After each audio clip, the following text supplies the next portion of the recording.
Good morning friends. आज class 8 के chapter first में आप लोगों का स्वागत है। चैप्टर का नाम है संसाधन। ठीक है, एनसीईआरटी से रेफरेंस लिया गया है, ज्योग्राफी अपना चल रहा है। ठीक है, तो संसाधन क्या होता है ना। सबसे पहले सवाल आता है संसाधन होता क्या है। तो संसाधन वो सारी चीज़ें जिसका आप पहली बार में या फिर उसका किसी और फॉर्म में बदल कर यूज़ कर सकते हैं, उसे संसाधन बोलते हैं। ठीक है, जैसे कि पानी हो गया, जल हो गया, मिट्टी हो गया, इंसान मनुष्य हो गया, ये सारे संसाधन ही है। ठीक है, तो संसाधन क्या होता है। संसाधन संसाधन क्या होता है, क्या होता है। तो यदि आंसर मैं देखूं तो संसाधन वह सभी चीज़ें जो कि पहली बार में या रूपांतरित करके प्रयोग में लाया जा सकता है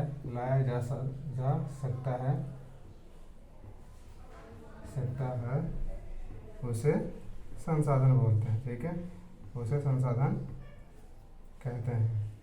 जैसे कि जल हो गया, ठीक है, मिट्टी हो गया, हवा हो गई, ठीक है, मनुष्य हो गया, लोहा हो गया, ये सारे क्या हैं, संसाधन हैं। ठीक है, ये सारे कहाँ से प्राप्त होते हैं, ये प्रकृति से ही प्राप्त होते हैं। ठीक है, तो अपने को समझ में आ गया संसाधन क्या होता है। अब अपने को पढ़ना है कि संसाधन के टाइप्स पढ़ने हैं। ठीक है, और ये अलग अलग जगह पे अलग अलग क्यों पाया जाता है। ठीक है ना, इनका वितरण अलग अलग क्यों है। तो आप लोगों को समझ में आ गया संसाधन क्या। संसाधन वो चीज़ है जिसका पहली बार में या फिर उसका रूपांतरित रूप करके यूज़ किया जा सकता है। जैसे कि हम लोहा बनाते हैं, तो लोहा बनाने के लिए उसमें बहुत सारे अलग अलग मिनरल्स की ज़रूरत होती है। कांसा बनाते हैं जिसमें ब्रॉन्ज एंड टीन का यूज़ करके बनाया जाता है। ठीक है ना, तो ये सारी चीज़ क्या है कि जो हमें धरती के अंदर से मिलता है वो अलग फॉर्म में मिलता है और उसे हम चेंज करके अलग यूज़ करते हैं। ठीक है ना, और इन सबको यूज़ करने के लिए हम क्या करते हैं कि किसका इस्तेमाल होता है, मानव का। ठीक है, मानव और प्रौद्योगिकी का, यानी कि टेक्नोलॉजी का यूज़ होता है। ठीक है, तो आइए उन चीज़ के बारे में पढ़ लेते हैं एक बार ये क्या होता है।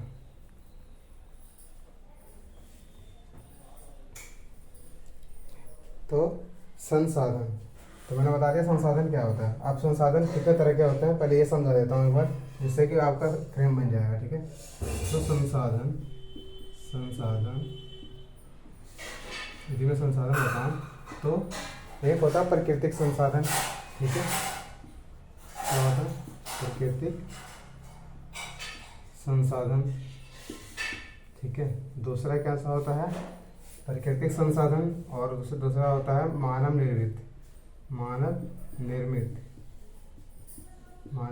संसाधन, और तीसरा क्या होता है, मानवीय होता है।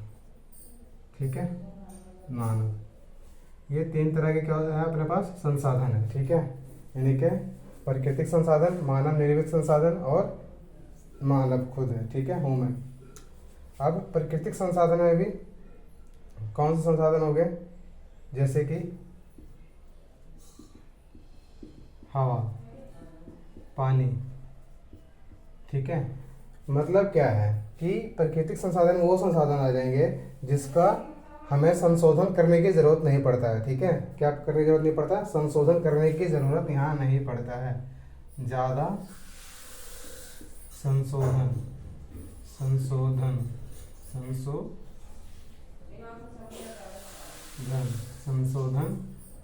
की ज़रूरत नहीं पड़ता है। ठीक है ना, ज़्यादा संशोधन की जरूरत नहीं पड़ता। जैसे कि हवा लिया आपने इनसाइड, ठीक है ना, ब्रीथिंग किया आपने, सांस लिया, और उससे क्या हमें अलग करने की जरूरत पड़ रही है कि नाइट्रोजन को, सल्फर को, ये सब को, ऑक्सीजन को अलग अलग करके ले रहे, नहीं ले रहे ना। तो सिंपली हम हवा ले रहे हैं और हम सांस ले पा रहे हैं। पानी को क्या अलग अलग करना पड़ता है, नहीं करना पड़ता है। ठीक है ना, तो यानी कि ये संशोधन ज़्यादा करने की जरूरत नहीं, यानी कि प्राकृतिक संसाधन है अपने। ठीक है, मानव निर्मित संसाधन कौन से संसाधन हो जाएंगे? जैसे कि लोहा, लोहा, ठीक है, कांसा, ठीक है, प्लाईवुड, प्लाईवुड। मैंने यहाँ पे लकड़ी क्यों नहीं लिखा उसका रीजन बता दूंगा मैं। जैसे कि आप जानते हैं कि कांसा हो गया, तो कांसा किससे बनता है? टीन और कॉपर से बन जाता है, टीन और कॉपर से बन जाता है कांसा, ठीक है, कांसा। प्लाईवुड लकड़ी से बनता है, ठीक है। मतलब क्या, इससे पहले एक रॉ मटेरियल है। रॉ मटेरियल बोले तो संशोधन का मतलब पता है ना लोगों को? संशोधन का मतलब क्या होता है? संशोधन का मतलब होता है उसमें बदलाव। क्या होता है? बदलाव, बदलाव, ठीक है, बदलाव। और प्लाईवुड, प्लाईवुड किससे मिलता है? लकड़ी से। तो लकड़ी क्या होता है? रॉ मटेरियल, ठीक है, रॉ मटेरियल से वो प्लाईवुड में चेंज हो जाता है। टीन और कॉपर, तो टीन और कॉपर से क्या बनता है? कांसा। मतलब मानव क्या है कि रॉ मटेरियल को किसी चीज में बदलता है, ठीक है ना, रॉ मटेरियल को किसी भी चीज में चेंज कर देता है, तो उससे कहते हैं मानव निर्मित संसाधन, ठीक है, मानव निर्मित संसाधन। तो मानव निर्मित संसाधन में मतलब आपने एक बात नोटिस किया होगा कि मानव निर्मित संसाधन में मानव क्या क्या यूज कर रहा है, क्या क्या यूज कर रहा है? तो यूज कर रहा है किसका? टेक्नोलॉजी का। किसका? टेक्नोलॉजी का यूज कर रहा है, ठीक है। प्लस इसमें मानव को थोड़ी सी नॉलेज होनी चाहिए कि इस मशीनों को कैसे चलाना है और उसे क्या चाहिए और किससे चाहिए, यानी कि स्किल्ड पर्सन चाहिए। यहाँ पे क्या चाहिए? स्किल्ड पर्सन होना चाहिए, यानी कि तकनीक की जो नॉलेज रखे, तकनीक की नॉलेज, जानकारी रखने वाला, है ना, जानकारी रखने वाला। यानी कि मानव निर्मित संसाधन कौन से होंगे? जो मानव द्वारा प्रकृति से लिए गए सामान को बदल कर कुछ बनाया जाएगा, उसे कहते हैं सॉरी, उसे कहते हैं मानव निर्मित संसाधन, ठीक है। अब मानव कैसे संसाधन है? मानव इसलिए संसाधन है क्योंकि मानव कुछ बिना पढ़े लिए होते हैं, वो जो पढ़ाई नहीं करते हैं, बिना पढ़े होते हैं, ठीक है। कुछ लोग कुछ लेवल तक पढ़े होते हैं, कुछ लेवल मतलब 10वीं तक 12वीं तक पढ़े होते हैं, तो कुछ लोग कुछ हद तक पढ़े होते हैं, कुछ हद तक पढ़े होते हैं, और कुछ लोग बहुत पढ़े होते हैं, कुछ लोग बहुत पढ़े होते हैं, पढ़े होते हैं। यानी कि इलिटरेट हो गया, सेमी स्किल्ड हो गया और स्किल्ड हो गया, है ना। तो यानी कि ये अलग अलग तरह के मानव है और वो अलग अलग तरह के मानव अलग अलग तरह के कार्य करेंगे। यानी कि संसाधनों का सबसे ज़्यादा जो इस्तेमाल कर सकता है, कौन कर सकता है? जो ज़्यादा पढ़ा हुआ है ना, जो लोग पढ़े हुए हैं, लोग बहुत पढ़े हुए हैं, वो यूज़ कर सकते हैं। यानी कि ये स्किल्ड पर्सन कर सकते हैं। कौन कर सकते हैं? स्किल्ड पर्सन कर सकते हैं, ठीक है। इसीलिए मानव क्या है, अलग अलग तरह के मतलब मानव में भी संसाधन हो गया, क्योंकि कुछ मानव संसाधनों का अच्छा उपयोग कर सकते हैं, कुछ मानव नहीं कर सकते हैं, ठीक है। जो टेक्निकल बंदा है वो ज़्यादा अच्छा यूज़ कर लेता है, ठीक है ना, मानव का चीज़ों का। तो इस तरह संसाधनों के बारे में आप लोगों को नॉलेज होनी चाहिए। तो आप लोगों को समझ में आएगा। दोबारा बताता हूँ, संसाधन क्या होता है? संसाधन 3 तरह के होते हैं, ठीक है। प्राकृतिक संसाधन, मानव निर्मित संसाधन और मानव, ठीक है। प्राकृतिक संसाधन वो संसाधन जिसको ज़्यादा संशोधित नहीं किया करने की जरूरत नहीं पड़ती, यानी कि बदलाव करने की जरूरत नहीं पड़ती, उसे प्राकृतिक संसाधन बोलते हैं। हवा, पानी जैसे कि उदाहरण है। मानव निर्मित संसाधन में क्या होता है? मानव संसाधन निर्मित में जैसे कि जो मानव बनाता है, पहले रॉ मटेरियल लेता है, कच्चा माल लेता है और उसको फिनिशिंग चीज़ें बदलता है। जैसे लकड़ी से प्लाईवुड बनाता है, चेयर बनाता है, कुर्सी बनाता है, पलंग बनाता है, तो मानव बना रहा है इसे, तो मानव निर्मित संसाधन हो गया। कौन सा? प्लाईवुड, कुर्सी, चेयर। कांसा किससे बनाता है? टीन और कॉपर से बनाता है। लोहा भी बहुत सारी चीज़ों को मिलाकर बनाता है। तो इसके लिए क्या क्या मानव का ऐसा होना चाहिए? टेक्नोलॉजी को जानकार होना चाहिए, स्किल्ड पर्सन होना चाहिए। मानव संसाधन किस तरह है? मानव इसी तरह संसाधन है क्योंकि बिना पढ़ा लिखा इंसान ज़्यादा इस्तेमाल चीज़ों का नहीं कर सकता है और ज़्यादा प्रोडक्टिव नहीं है, इसलिए वो कम संसाधन, मतलब मानव में हम इस तरह बता सकते हैं कि जो संसाधनों का अच्छा इस्तेमाल कर सकता है, ठीक है। जो नहीं कर सकता वो मानव संसाधन के रूप में यूज़ नहीं है, ठीक है। तो यही होता है संसाधन। तो अब समझ में आएगा होगा आपको संसाधन क्या होता है। ठीक है, अब संसाधन में क्या करना है कि अपने को पढ़ना है कि संसाधनों का वितरण समान क्यों नहीं है। क्या पढ़ना है अपने को? संसाधनों का वितरण समान क्यों नहीं है, नहीं है। जैसे कि मैंने बता दिया संसाधन क्या होता है, लोहा, लक्कड़, जमीन और खनिज हो गया, मैग्नीशियम हो गया, ठीक है, कोयला, पेट्रोलियम, ये सारे जो हैं यही हैं क्या है, संसाधन है। तो संसाधन का वितरण अलग अलग क्यों है? जैसे कि आप लोगों ने सुना होगा कि झारखंड में ज़्यादा अपने को कोयला मिल जाता है, ठीक है, लोहा इसको मिल जाता है, अपने साउथ की तरफ ज़्यादा मिलता है, जबकि यही राजस्थान में कॉपर ज़्यादा मिलता है। मतलब हर एक स्टेट किसी ना किसी चीज़ के लिए फेमस है, पर ऐसा क्यों नहीं है कि सिर्फ एक ही स्टेट में सब कुछ है। मतलब संसाधनों का वितरण अलग अलग है। एमपी में जंगल से ज़्यादा है, यदि कर्नाटक में चले जाए तो लोहा इसको ज़्यादा मिल जाता है, कुदेरमुख की का पास, ठीक है ना। तो संसाधनों का वितरण इसलिए अलग है क्योंकि संसाधन किस पे निर्भर करते हैं? संसाधन निर्भर करता है जलवायु पे, ठीक है, भू संरचना पे, भू संरचना ठीक है ना, भू संरचना पे,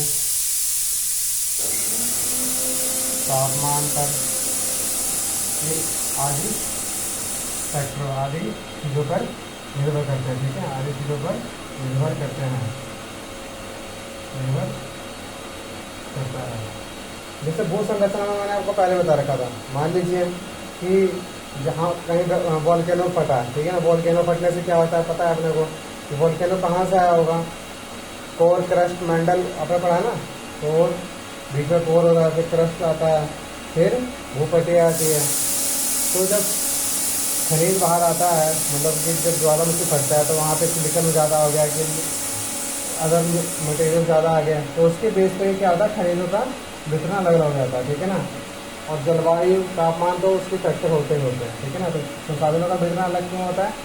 क्योंकि भू संरचना, तापमान और जलवायु पर ही निर्भर करता है, ठीक है।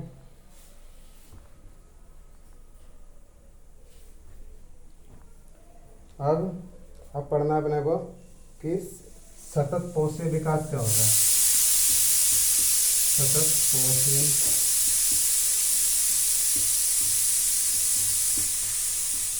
विकास क्या होता है?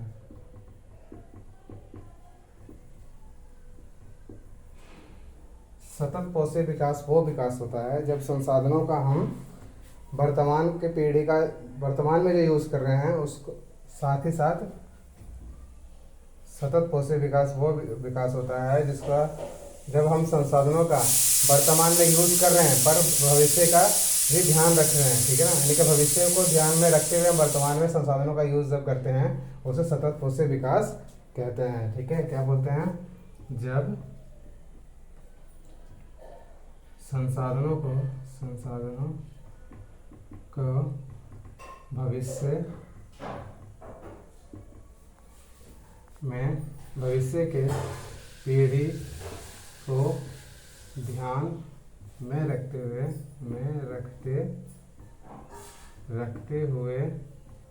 वर्तमान में यूज़ करते हैं, वर्तमान में उपयोग करते हैं, उसे सतत पोषीय विकास कहते हैं, विकास कहते हैं, ठीक है। मतलब सतत पोषी विकास किसे बोलते हैं? जब संसाधनों का भविष्य की पीढ़ी का ध्यान में रखते हुए वर्तमान में यूज़ करें उसे सतत पोषी विकास कहते हैं। तो अब उदाहरण के साथ बताता हूँ। मान लीजिए कि पानी का इस्तेमाल कर रहे हैं आप, तो पानी का जो आने वाले समय में यूज़ कर रहे हैं, आने वाली पीढ़ी है, उसके लिए भी ध्यान में रखते हुए वर्तमान में यूज़ करें। ऐसा नहीं है कि हम 1 लीटर पानी, मान लीजिए आपको 1 टब से आप नहाते हैं, ठीक है ना, पर आप 5 टब से आज नहा रहे हैं। अब वर्तमान जो आने वाले बच्चे हैं आपके, उसको ध्यान में नहीं रखते हैं, ठीक है ना। उसको ध्यान में ना रखते हुए आज आप बहुत ज़्यादा पानी खर्च कर रहे हैं, तो आने वाले बच्चों के लिए पानी नहीं रहेगा। पर आप सोच रहे हैं कि आने वाले बच्चों के लिए भी पानी होना चाहिए और उसके हिसाब से आप आज यूज़ कर रहे हैं, तो उसको हम क्या बोलते हैं? सतत पोषी विकास, ठीक है ना। मतलब संसाधनों का सही से उपयोग हुआ है, ठीक है। तो इसी को बोलते हैं स्वतंत्र विकास।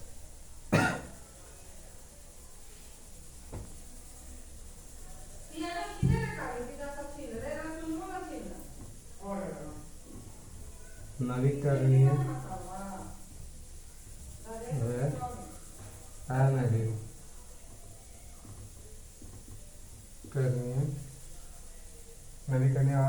नवीकरणीय संसाधन। ठीक है, मैं अंतर बताना है, मैं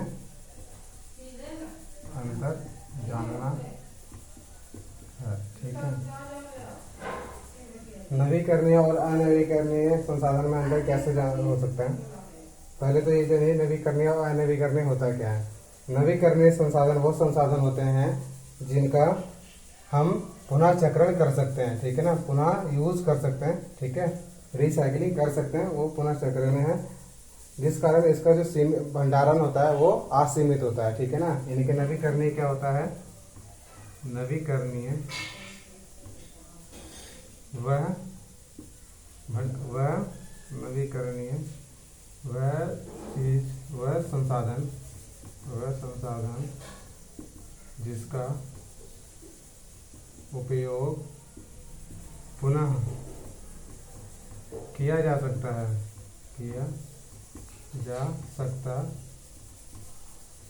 है उसे तथा भंडारण या भंडार बोल दीजिए। भंडार जो है, भंडार असीमित है। ठीक है, असीमित है। उसी को नवी करने क्या कहते हैं? स्रोत, जैसे कि पानी हो गया, हवा हो गया। ठीक है, पानी हो गया, हवा हो गया, सौर ऊर्जा हो गया। ठीक है, पवन ऊर्जा हो गया। ये सब क्या है? नवीकरणीय, जिसका हम पुनः चक्रण कर सकते हैं। ठीक है ना, जिसका हम पुनः चक्रण कर सकते हैं और उसके सीमित भंडार, मतलब उसके भंडारण असीमित है। असीमित इसीलिए है क्योंकि हम पुनः चक्रण कर रहे हैं। ठीक है ना, यदि पुनः चक्रण ना हो पाए तो वो लिमिटेड हो जाएगा। ठीक है ना, तो नवीकरणीय इसी को बोलते हैं। और अनवीकरणीय कैसे बोल देंगे? यहीं पे थोड़ा बदलाव कर दीजिए। अनवीकरणीय वह संसाधन होता है जिनका पुनः चक्रण नहीं किया जा सकता, तथा भंडारण सीमित है। जैसे कि यहाँ पे उदाहरण चेंज कर दीजिए, जैसे कि पेट्रोल, डीजल आदि। पेट्रोल, डीजल, कोयला। ठीक है ना, कोयला भी हो गया, कोयला। ये सारे क्या है? ये अनवीकरणीय संसाधन है। क्यों? क्योंकि इनका पुनः चक्रण नहीं किया जा सकता। डीजल हम दोबारा एक बार खत्म हो गया तो दोबारा नहीं ला सकते हैं। पेट्रोल खत्म हो गया तो दोबारा नहीं ला सकते हैं। कोयला खत्म हो गया तो नहीं ला सकते हैं। ठीक है, तो अनवीकरणीय संसाधन वो संसाधन होता है जिसका उपयोग पुनः नहीं किया जा सकता तथा भंडारण सीमित है। इसका भंडारण सीमित है, एक बार भंडारण खत्म हो गया तो खत्म हो गया। ठीक है, तो अनवीकरणीय उसे बोलते हैं। तो समझ में आ गया होगा आपको अनवीकरणीय और नवीकरणीय में अंतर। ठीक है, चैप्टर आसान है आप लोगों का ये वाला।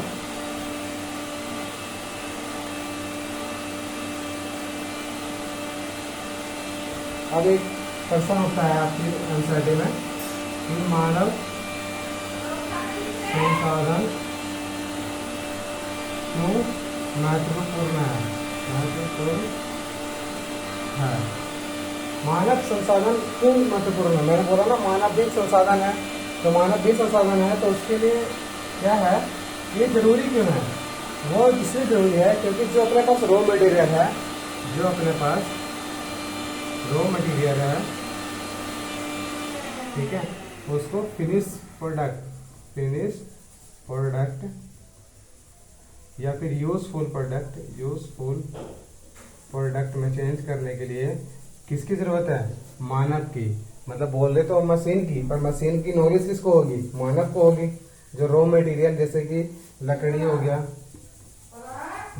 गया, अन्य पदार्थ को हम, जैसे कि पलंग हो गया, पलंग हो गया, कुर्सी हो गया, ठीक है, कुर्सी हो गया। इन सब में बदलने के लिए, कुर्सी में बदलने के लिए मानव की जरूरत होती है, मानव की जरूरत होती है। इसलिए मानव संसाधन जरूरी है। क्यों? क्योंकि जो प्रकृति में संसाधन मिलते हैं उसे यूजफुल यानी कि उपयोगिता, ठीक है ना, यूजफुल प्रोडक्ट में बदलने के लिए मानव जरूरी है और स्किल्ड मानव की ज़रूरत है, ठीक है। इसलिए मानव संसाधन जरूरी होता है। तो आपके इस चैप्टर में बस इतना ही था। आई होप आप लोगों को समझ में आया होगा। समझ में आया होगा तो चैनल को लाइक एंड सब्सक्राइब जरूर करें। धन्यवाद।